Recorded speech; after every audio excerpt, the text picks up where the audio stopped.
Give me about 10 minutes morning, by the way. Okay, 10 minutes. Can I have a drink of water when I...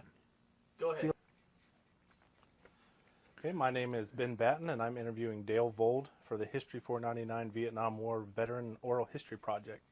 Today's date is December 4th, 2009, and we're currently at Ball State University. Let's start at the beginning. When and where were you born? I was born in Portland, Indiana, 1942, December 20th. So, that's it. What about your parents? My parents were I'm Norwegian descent from way back when. My grandparents, all four, came over from Norway and settled out in the Dakotas and Minnesota. My mom and dad both came from the area of Westby, Wisconsin. So they came down here in the early 40s, and that's when I happened. Any siblings? I've got two brothers and two sisters, one older sister and the other three younger. Were any of them in the service? No, yeah, my youngest brother was in the Air Force. Yeah. And he's, I think, 9 years younger than I am. So. Is there a family lineage of military service? Not really, no. I'm one of the first. So what made you decide to enlist then before the war had started? Well, when I got out of college back in '64, things were a little bit tight. Everybody was talking about the draft expanding or such and such. So I just decided, since I really wasn't getting settled, I wasn't getting married or anything like that right away, I decided I'd get my service out of the way first and then go to work. So I was kind of expecting, I didn't really want to get drafted. I wanted to have a little more pick. So I applied for a system that it was a officer candidate school that you could apply for prior to going in, being a college graduate. So I went ahead and applied for that, and when I was accepted to the artillery OCS in Fort Sill, Oklahoma, I just jumped on it. So that's how I got in. Before we talk about the artillery school, what were you studying in college? Mechanical engineering. Okay. I've got a Bachelor of Science in Mechanical from Tri-State. It's now Trine University in Angola, Indiana. And what did make you decide to choose the artillery OCS? I don't know. I didn't want to be a ground pounder all my life, I guess. I just kind of like the mathematics of it, the artillery aspect. There's computation in it. It just seemed to fit what I would like to do. So. And OCS didn't pan out for you? No, I injured my foot in some of the physical training. Had a little, kind of like a stone bruise, and the more I marched and did formations, the worse it got. So I sat out a couple months on what they called buck slip, where I was excused from formations and that kind of stuff, and it just wasn't working out, and I wasn't getting any better. I don't know. I just decided it'd be best to get out rather than damage it any further. Let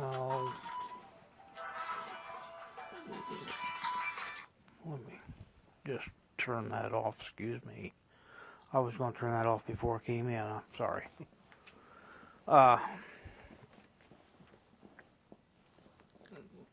Anyway, I got out and decided, a little disappointed in myself, because I thought, well, I really should finish it, but I wasn't able to, so I volunteered for they were putting down calls for people to volunteer to go to a unit to go to Vietnam. So I thought, well, you know, I've got a year and a half left, or a little over a year. So I just decided I'd like to find out what's going on in there, why are we there, and things like that. So I thought, well, you make a little bit more money going overseas. You get overseas pay and combat pay. And what they paid back then, about $90 a month, just wasn't very much. So I just decided I'd give it a try. So. And which service did you volunteer for? Well, it was just a unit going to Vietnam. It was I found out it was a Searchlight unit, and they had been reactivated after the Korean War. They were deactivated in Korea. So when I got in there, I didn't really know what I was volunteering for when I did it. I just took the jump. And this unit had been reactivated, so we had about 3 months of schooling before we went over, before we could go, because nobody really knew how the unit worked or anything. So we spent 3 months training, trying to find out how the Searchlight operated and all this stuff. So I was glad I made the choice. I started out as a generator operator in there, and found out they had what they call light direction center, which is very much like the artillery fire direction center. You sit with maps and figure out where to illuminate and do the math on it. And I decided that'd be the thing for me, so gave it a try. Worked out pretty good. So by this time, you'd already done basic training? Yeah, well, yes. I'd gone through basic training at Fort Leonard Wood, Missouri, and then went to Fort Sill for my AIT, which is Advanced Individual Training, which I was, I guess, kind of a pilot class. My whole platoon was going to OCS. We were all fresh out of college. And I think it was the first or second time that had ever been tried. So they grouped a bunch of us guys that were supposed to know what we were doing together and sent us to artillery OCS. So a lot of intense training. The physical training was very hard. If you've seen movies about the West Point cadets and what they do as far as their eating standards, sitting at attention, eating that way, running in formations and everything. That's what we went through, and it's changed now. It's not like that, but at that time it was very rigorous training, very hard. So it was something to be proud of getting through there. That's why I was kind of disappointed in myself, because I made it most of the way through middle class, and there's lower, middle, and upper class, and it's about I believe a 3 month, no, more like a 6 month period, and very intense training, but it got you where you wanted to be. So if you made it through there, you deserved it, you know. So anyway, I got out and decided, well, let's see what Vietnam's all about.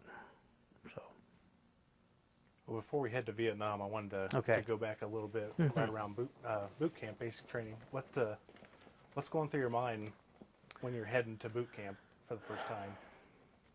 Questions, fear. You hear so many stories about what they do to you, the long marches and the runs and everything. It's all true. It's all true. At least it was then. I don't know, but it's a lot of very, very hard physical training. If it's not for old men like me, I couldn't do it now for sure. But especially with this class going into OCS, because through basic, it was just basic. You get up, you do your marches, you do your physical training and everything. Well, when we got to AIT, we were supposed to be training to be officers. And our training sergeants and lieutenants they'd come in the middle of the night, get us up at the crack of dawn or 3 o'clock in the morning, and we'd go out on either a 5-mile march, or a lot of times we'd go out for a 5-mile run, and we'd be in fatigues and combat boots and run 5 miles. Now usually we'd go in tennies and sweats, but it was nothing to have a long march in boots or run.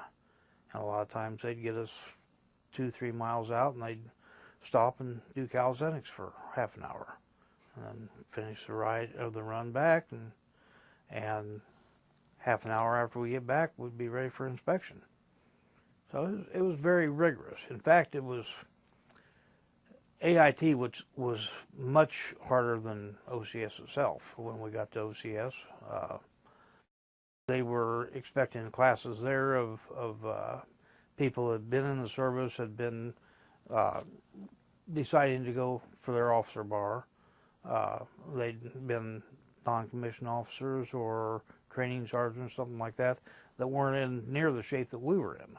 So when we got to OCS, the runs weren't near as long, the PT wasn't near as hard, which was nice, but I still couldn't do it. So, Do you feel like the physical training and the hardships were worth it? oh yeah, I was pretty lean and mean at that time. Yeah, I liked it. Mm-hmm. Can you describe the training you went through for your Searchlight unit? Well, again, it was a lot of map reading, which I'd already done in AIT and OCS. Like I say, to begin with, we started finding out how the generators work, the Searchlight, because it was a multi-unit piece of equipment. We had to learn every aspect of it, and then how to pack it up, because we were going to be air mobile going to Vietnam with the 1st Cav. So we were a support unit. We had to learn how to react, how to load up all of our equipment as basically as we could, because a lot of places we went, we couldn't take trucks or anything like that. We'd have to load on a helicopter and go. And after I got out of the generator part of it, into the map reading, there were a lot of classes on how to figure the azimuth and elevation, and a lot of technical stuff. And when you're using a Searchlight, of course, at Fort Sill, Oklahoma, it was pretty basically flat, so it was very simple. But what they were teaching us on the map reading was that when we get to Vietnam, you're going to be stuck out in the Central Highlands in a bunch of hills. And what we basically did, we had 5 or 6 Searchlights usually to each platoon, and they'd take each Searchlight and deploy them at a different area, a different hilltop, basically. And I was in the Light Direction Center, so my job would be to get an illumination mission from a artillery observer or an infantry unit or whoever was out there that needed help.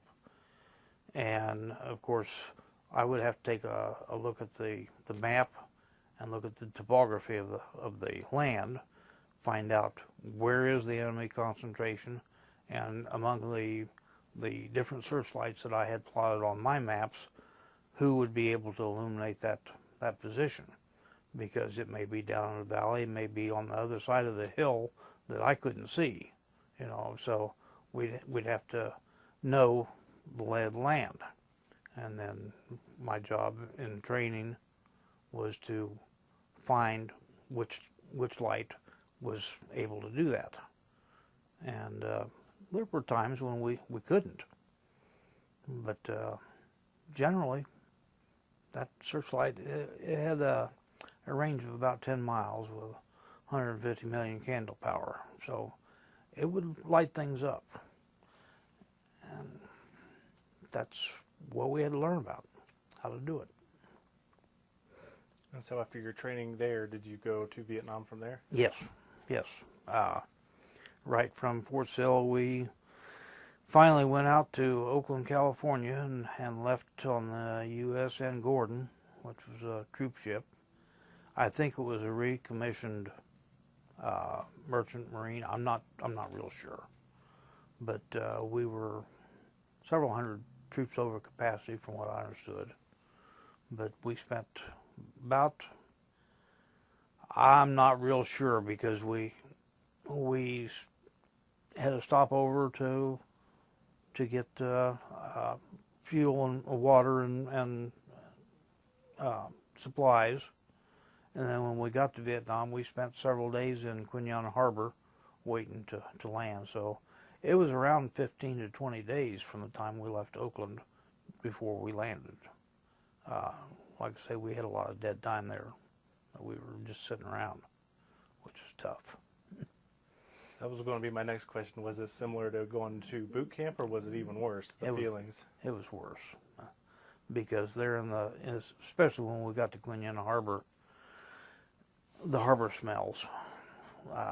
It's not the fresh air that you expect, but and when you're that far over capacity, you don't have laundry service out there. Everybody's starting to get a little bit ripe anyway, so it was no picnic just sitting there waiting. Like I say, I think we waited close to a week. At one time, I had a diary that I had all this stuff written down in. I have no idea what has happened to it in the last few years. So the waiting wasn't easy. And of course, everybody thought, when we load onto those landing craft, which are the typical, I'm not sure what they're called. A lot of that terminology has left me, but the kind you see on not Iwo Jima, but Normandy Beach, where they have the landing craft come in and the Higgins boats. Yeah, you storm the beach. Well, that's what everybody was expecting. We didn't know really what to expect, so everybody is ready with their rifles, ready to go, fight the enemy as soon as we get ashore. And when we landed, Mama San met us there selling Coca-Cola, and it was strange. Wasn't what we expected at all. You said that it smelled. A lot of people say that the first thing that comes to their mind was the smell. What did it smell like? Well, there's sanitation over there, at least then. When I got there, it was I was one of the first ones there, and they just didn't have the personal hygiene, and they didn't have the plumbing and the bathrooms. Their bathrooms may be a little enclosed area about the size of this room out behind their house that they just covered with straw, and you did your business out there, whatever you needed to do. And that was basically their bathrooms in a lot of places. That's one of the first things I really had trouble comprehending was their health standards and everything, because they didn't have any. Being in a third world country and comparing it to the United States, they're just you just can't compare it and expect people to understand that haven't been there, because there is no comparison. One of the things we did when we were over there, when we weren't in a mission or something, was go out and try to teach these villagers what a toothbrush was and soap and stuff like this. They don't have a shower. In fact, one of our best showers we had over there was a little, kind of like an artesian well coming out of the side of the hill that a bunch of resourceful GIs stuck some bamboo in and made showers, and that's pretty crude. everything over there was kind of crude. Does it make you appreciate what you have back home when Oh, you get yes. back? Even now, 42 years later, I can't believe how much better we have it than what I saw over there. So, different standards. You know, they talk about the grass shacks and the mud huts and everything. They've got them. I know that there are other countries. I haven't been to the other countries like Korea. I know was a lot like that because I've heard my older sister was in Japan with her husband, and they talk about the bungee ditches and everything. That's just raw sewage, and we used to have that here too. We've gotten away from it. So where did you go after this initial? Okay, my base camp was at Ankei with the 1st Cav. It's up in the Central Highlands. I believe it's on Highway 19. But we got up there the first day, and basically the camp was just being built. They just moved in. I think the 101st Airborne had been in that area when the 1st Cav moved in, and our first night there, or our first day, we spent with machetes and cleaning out the foliage in the jungle in our area so that we could erect some crew tents for sleeping for that night. And it was hot. It was very hard work. We had to dig latrines and fortifications, a little bit of everything there. Of course, our area was towards the center of the camp, so we weren't really worried about being attacked right there. At least we didn't think so. But we finally got the area cleared and got a crew tent up for us to sleep in that night. And we did have cots. We brought cots with us. And they told us, you know, put up your mosquito nets and everything, and they told us lay your sleeping bags out because you're going to want them later. Well, that was kind of ridiculous because here we're talking about 105, 110 degrees, and everybody is just terribly hot. So we finally, after the sun set down, I think it got down about 40, 45, 50 degrees that night, and nobody could believe the change in temperature. It was something. So that was our first day in Vietnam, and it was a lot of hard work, a lot of sweat, but we got a lot of work done. So, How long were you there before you had your first mission? I think we were told the second day. My platoon was picked as the platoon to go out on the missions. There was one platoon that stayed right there at Ankei at the 1st Cav camp, and another one they were deployed 2 or 3 different areas, and they were stationary, except for my platoon, and we went out on the missions. And I think the 3rd day in camp, I believe, we were told that we were going out the next morning. And we went up to Ankei Pass, which is about probably halfway or a third of the way between Ankei and Quy Nhon. Quy Nhon was the port city where we landed. Ankei is just about halfway across the center of Vietnam, up in the mountains. And we went out to Ankei Pass and set up there and had our first illumination mission that night. And everybody was watching it. I think, from my understanding of course, I wasn't in on all the top talk and everything, but my understanding was that there were a lot of people that really didn't want us there because the generator's noisy. They thought it would draw enemy fire. The searchlights, if you light a searchlight, you're identifying your own position, basically. But what we did at Fort Sill was we had a couple artillery batteries trying to adjust on one of our searchlights. Just set it out there and illuminate it.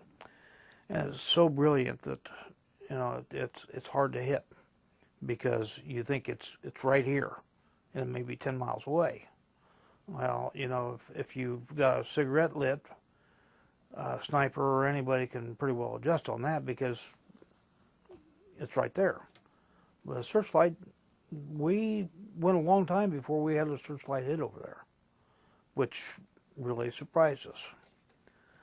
But I don't know how much of this story is correct. I hope I don't mess up the details, but that night when we had our first illumination mission, like I said, everybody was watching. Well, what I didn't know at the time was that I told you that the searchlight unit had been decommissioned in Korea.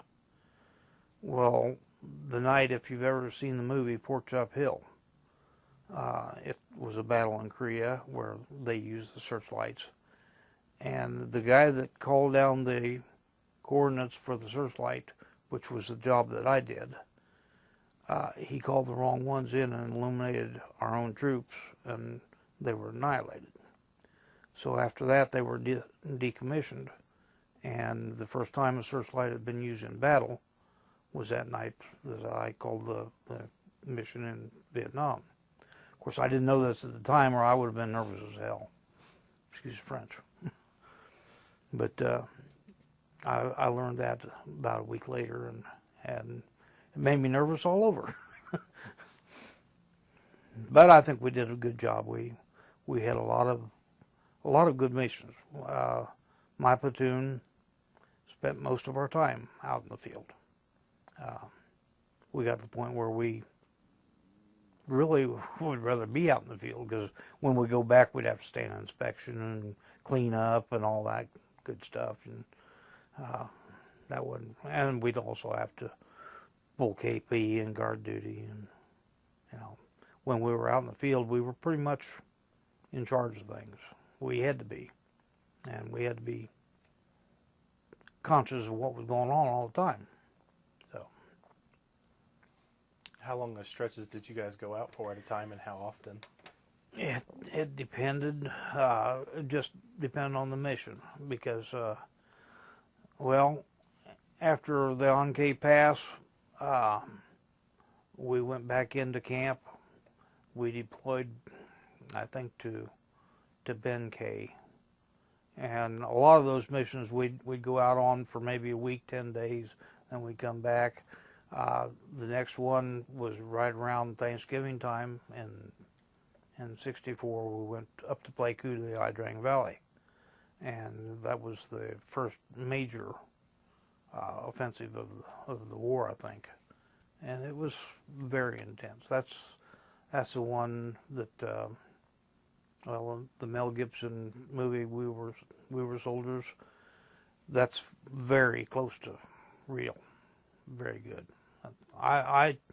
In fact, I've got a CD of what was actually shot over there, and it's amazing how closely that footage from the actual war goes along with that movie. So that one was a long mission.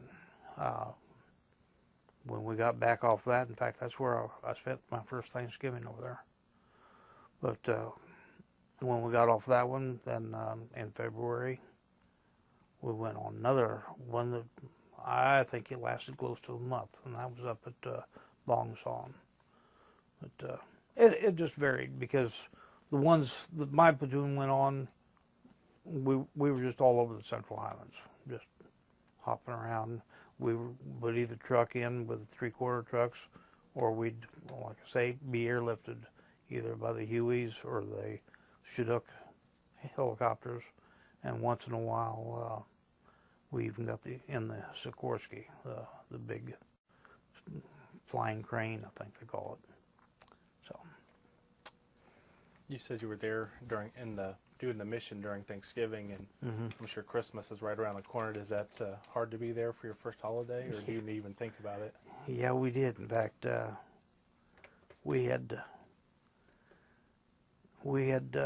Thanksgiving dinner up at the Tea Garden at Pleiku, or close to Pleiku, and that's where we had our first actual combat. We'd been in combat, but where it was really pretty rough, and things kind of quieted down. They had a Thanksgiving dinner they brought out to us. It was kind of cold, but it was a prepared dinner. So they tried to take care of us when we got a chance. And Christmas, from what I remember, we went in, I think, Christmas Eve or the day before, and spent 2 days in camp there, and then found out we had to go back out, so, which was good. We kind of had a New Year's Eve party, the platoon, just amongst ourselves. Didn't have anything to drink, but had a good time anyway. Did your unit experience any combat actively? Yeah, we were in quite a bit of combat. I don't think we had any casualties, but like I say, our searchlights, we may have a searchlight right in our camp, or we may have one out on a hilltop with maybe 6 Korean, Republic of Korea, or ROK troops. They may be out there with some the ARVNs, which were the Republic of Vietnam troops. We'd just be attached wherever they'd need us. So we may be there with 50 people. We may be there with 6. It just depended on the situation. Wherever they thought they need illumination. So what goes through your mind when you know the enemy's targeting you? Actually, well, the first thing I suppose is just lay low and be quiet until something happens, because you don't want to let them know you're there too early.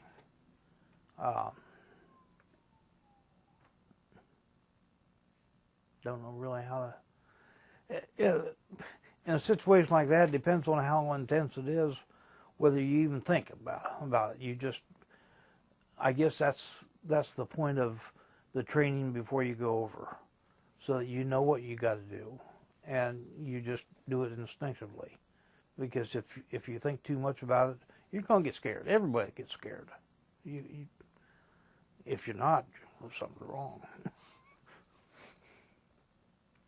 Did you ever fire your gun at the enemy? Oh yeah. I don't know whether I hit anybody. We were told, yeah, we had a lot of casualties on the other side. I don't know for sure if I did or not. I fired a lot, yeah, but a lot of combat. Mm-hmm. Did you carry an M16? When I first got over there, I was assigned a M79 grenade launcher and a sidearm, a .45 pistol. And when we were in transit, I usually had a 3.5 rocket launcher. After a while, then I got an M16, or I think that's the one I didn't start out with M16. I started out with M14. Yeah. I was in right after the M1s. So, yeah, I did a lot of firing. Did you make a lot of friends over there? Yeah. Yeah.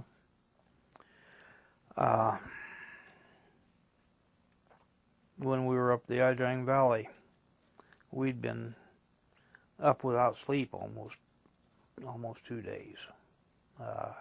And I didn't get there in the first push. I believe I arrived on the third day. But after being in and out of foxholes, and during the day, you saw no activity. Everybody was friendly. Everybody was, "Hi, Joe, how you doing?" At night, if there's any movement out there, you know it's the enemy, or else somebody's not supposed to be there. If a trip flare goes up or anything, you start shooting. After the first day there, or first night, the second day, everybody was digging their foxholes all day, a little bit deeper and a little bit nicer, covering more sandbags and making it just a little bit safer. After the second night there, everybody was so tired that we tried to sleep in shifts. And I know that on that second night, I crawled out behind the sandbags. I was laying outside because it was so hot and stuffy in the foxholes. Excuse me. And I fell asleep immediately behind the sandbags. And we came under a mortar attack, and one of the guys drug me back in the foxhole where we had a roof over it and everything. It was reasonably safe. Or else I would have bought one there. I know that because we had a mortar round land pretty close to where I was. So, you know, that's one of my buddies. He risked his life to come out to get me because he knew I was out there. And you try to look out after each other, but at the same time, you know, it's hard to make friends when you know they might not be there the next day. You watch their back, and hopefully they're watching your back. Is there any friendships that you maintain to this day? No, not really.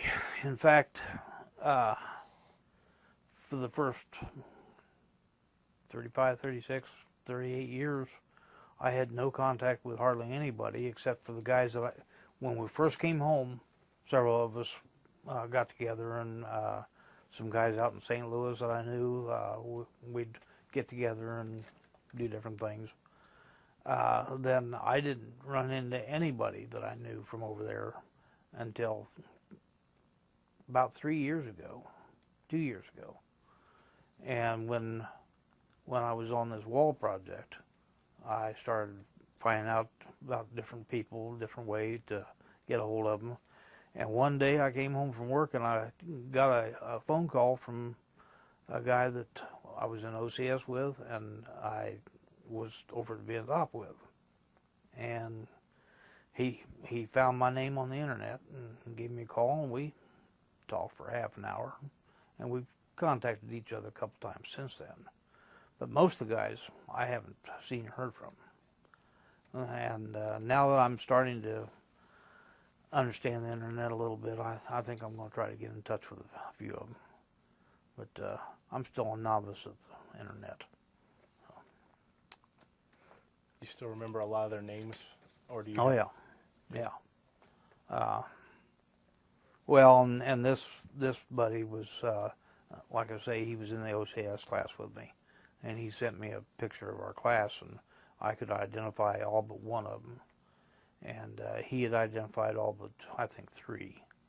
So we know them, and I've got pictures at home of they're not cataloged or anything, but I got pictures of my buddies in Vietnam, and most of them that I spent time with there, I remember their names. And I'd like to know where they are. I'm going to start looking for them. So I think that's great. Mm-hmm. So how long were you in Vietnam? I was there about 11 months. I got there before, well, it was 1st November, I guess, and I got out in the following August. So it was 9 months. Mm-hmm. So what did you do for R&R? Well, I went, that was kind of a bad source on me too, because usually I was the one that sent the guys on the R&R. The lieutenant would say, "Hey, we got an R&R coming up. Who do you think needs it the worst?" And usually in my platoon, the guys that were out on the hill. I'd go out there and take them supplies and everything, but usually I was not in what you would call a rear, it wasn't a secure area, but it was a rear area where I could get in touch with all of them. So most of the time I sent them to one of the R&R spots. I did go to Saigon. Me and the sergeant went down there one time to get some supplies and get a company crest that we just had. I guess it had been decommissioned too when the unit was. So we went down there to get patches for all of our crew. I spent about a week down there. So that was my R&R. It was a good time. It just wasn't the place that I would have picked for R&R. Bangkok or someplace like that. Are there any particular memorable experiences? Well, the one with the guy bringing me in out of the mortar attack was probably about the most. There was one night we were at, I think we were at Ben K this time. No, it wasn't Ben K. Anyway, we were out on a mission and we'd been there for a couple days, and everybody was, well, we ran out of water in our water truck. We always had, in our camp, we'd have a big water truck that we'd get our supplies from for our drinking water and everything. And we needed to get some water to boil down to make potable water. So me and one of my buddies took the Jeep with a trailer on it down to the river to get water that we could convert to potable. Well, I'm not sure how it happened, but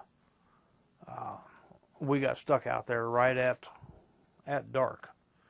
And we had to hoof it back about a mile because something happened to our Jeep. I forget exactly what did happen, but we were out there after hours basically, because when it got dark, you don't get out of camp. You get in your foxhole, you're ready.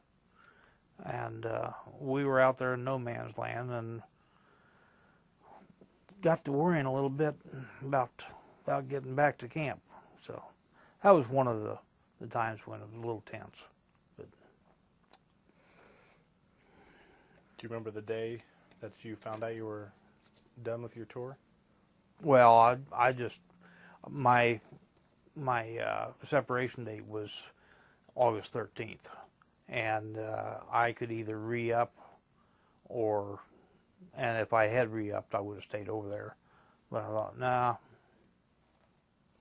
I became a short timer. In fact, the last 2-3 weeks that I was there, they brought me in as a short timer. That's what they call somebody that's about ready to cycle back. And they put me in the EM club, tent and bar, which was okay with me. So how did it feel knowing you were heading home when you were on your... Great. In fact, and I probably shouldn't say this, but I hope nobody sees this that it offends. But there was I guess the enlisted men's tent that I was assigned to.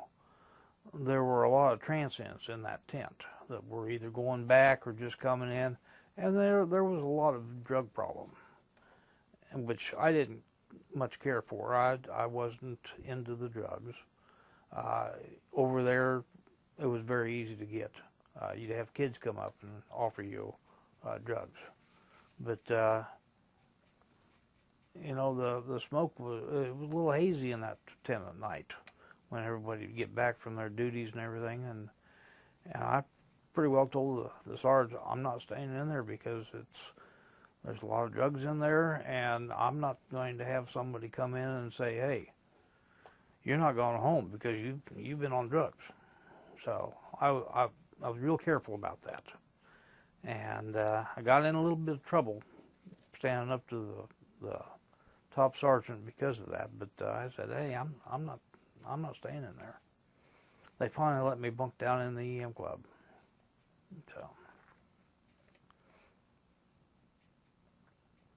So what was it like coming home and readjusting to civilian life?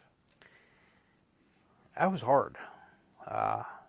In fact, I came back through Washington. We flew from.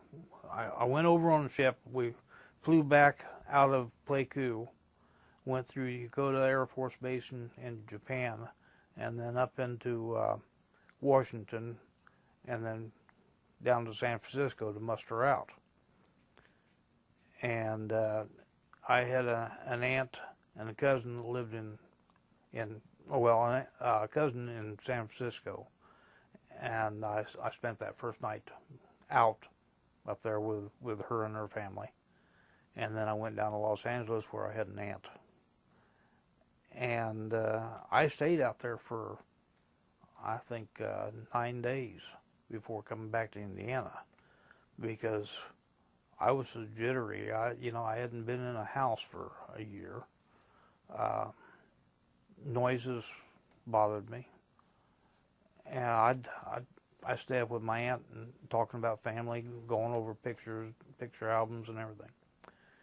And we'd stay up till 2, 3 o'clock in the morning talking, and I'd get up about 5 o'clock and go out on the deck or the patio that she had, and just sit there waiting for the paper because I couldn't stand to be in the house.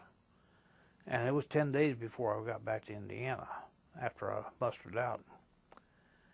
And I couldn't be enclosed. It took me quite a while to get over that. So.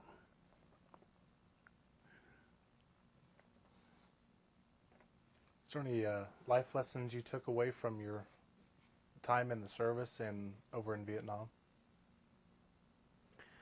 Well, I'm sure there are a lot of them.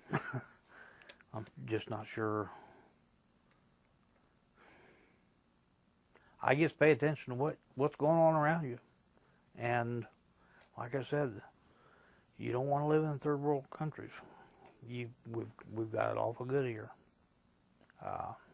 Maybe too good. But I always thought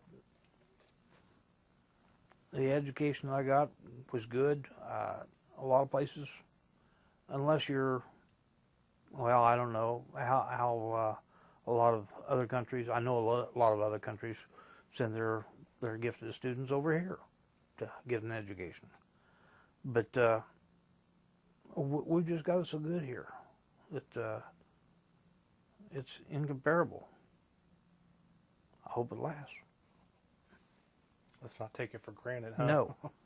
Never take anything for granted. How about the current wars in Iraq and Afghanistan? When people say that they compare it to the war in Vietnam, what do you say to people who say that?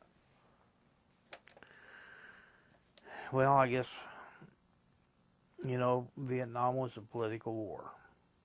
And there were a lot of things we couldn't do over there because it was dictated by what was being done in Washington. And I guess I shouldn't say those kind of things either. But it was true. When we were out on perimeter guard, when I was back in base camp, we'd get sent out on perimeter guard around to guard the whole base. And they'd have a mad minute right before dark every night where everybody tested their rifle.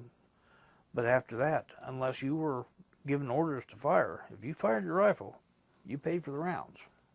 And that's It's kind of strange, but that's the way it was. I guess the only thing I feel about the Afghan and the Iraq war is they ought to let them fight it. I think they're doing it a little bit more than they did back then. But there's a purpose there. I really feel like, I'm not sure we need to be there, but I understand why we're there, I think.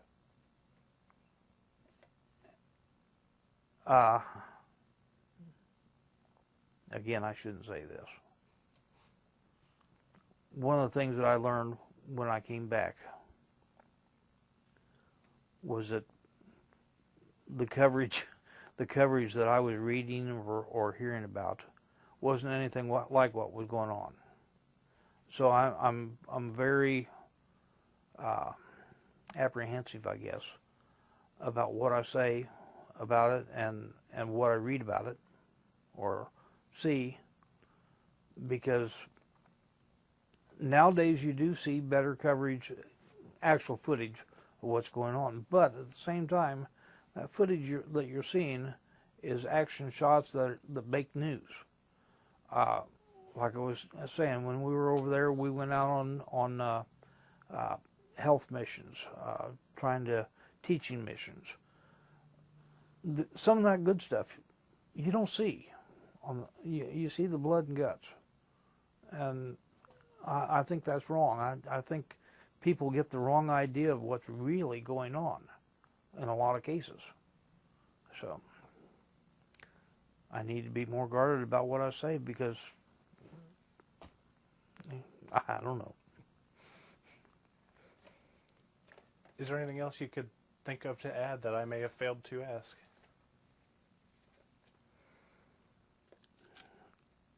Just over the last 2 years, I was on that wall project, bringing the Vietnam moving wall to Yorktown.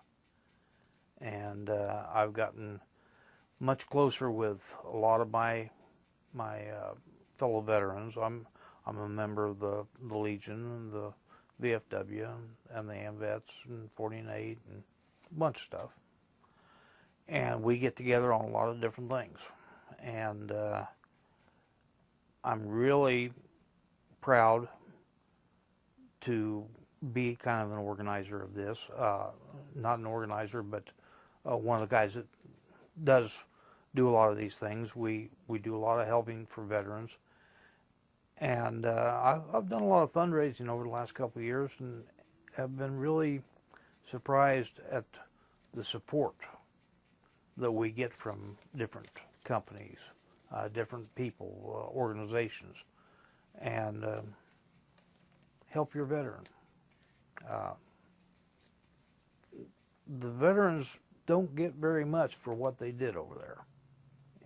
Either Vietnam, Iraq, Afghanistan.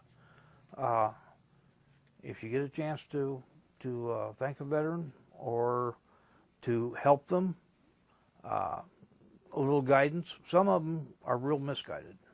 Some of them need help. Hopefully a lot of them don't. But support your veterans. They need it. I guess that's about all. That's all I got. Thank you very much for your participation. Thank